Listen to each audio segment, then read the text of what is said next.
আসসালামু আলাইকুম, কেমন আছেন আপনারা সবাই? আশা করি সবাই অনেক ভালো আছেন। আজকে চলে আসলাম আমরা স্ট্রিট ফুড রিভিউর জন্য। আজকে স্ট্রিট ফুড আইটেমের মধ্যে হচ্ছে ডিম কেক। তো আপনারা সাধারণত পাড়া অলিগলি বা বিভিন্ন স্থানে এই ডিম কেকের ডায়াগ্রামটা দেখতে পারেন। তো কিভাবে ডিম কেকটি বানানো হয় তা আজকে আমরা দেখাবো।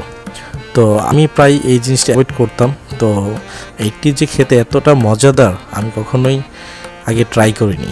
তো আজকের পর থেকে আমি এটা রেগুলার ট্রাই করব যেখানেই পাই। তো আসেন দেখা যাক শেষ পর্যন্ত কী হয়। ডিম কেক আজকে আমরা দেখাবো কিভাবে স্ট্রিট ফুডে ডিম কেক তৈরি করা হয়।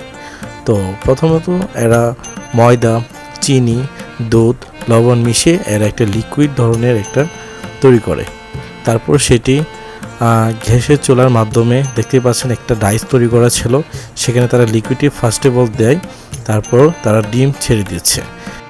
ডিমগুলো প্রথমত একটি ডাইসের অপোজিটে সাদা অংশ এবং ডাইসের অপোজিট অংশে হলুদ বা কুসুম অংশটি দিয়ে দিচ্ছে।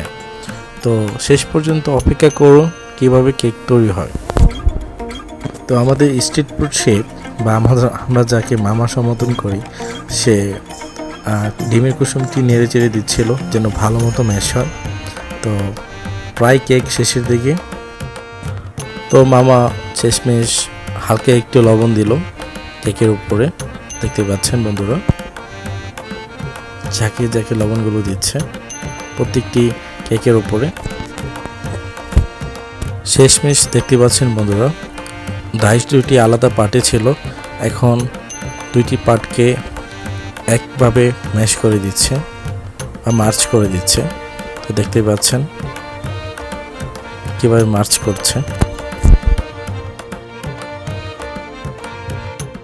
মার্চ করার পর দেখতেই পাচ্ছেন হাইজেনিক ব্যবস্থাটা কতটা প্রিমিয়াম ছিল, খুব বেশ প্রিমিয়াম।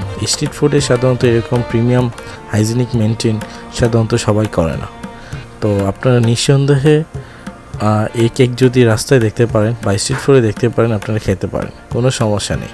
এখানে ভেজাল মুক্ত স্ট্রিট ফুড আপনারা খেতে পারবেন। আর এখানে উপকরণ যা যা দেওয়া আছে আপনারা নিঃসন্দেহে খেতে পারেন, এখানে আপনাদের কোনো গ্যাস্ট্রিকের কোনো সমস্যা হবে না। তো শেষ পর্যন্ত দেখতে পাচ্ছেন কি সুন্দর চমৎকার ডিম কেকটি হয়ে গেল।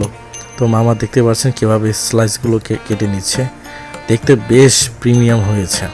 তো আপনারা সাধারণত এই 25 টাকায় এই কেক আমার মনে হয় না আপনি কোথাও পাবেন।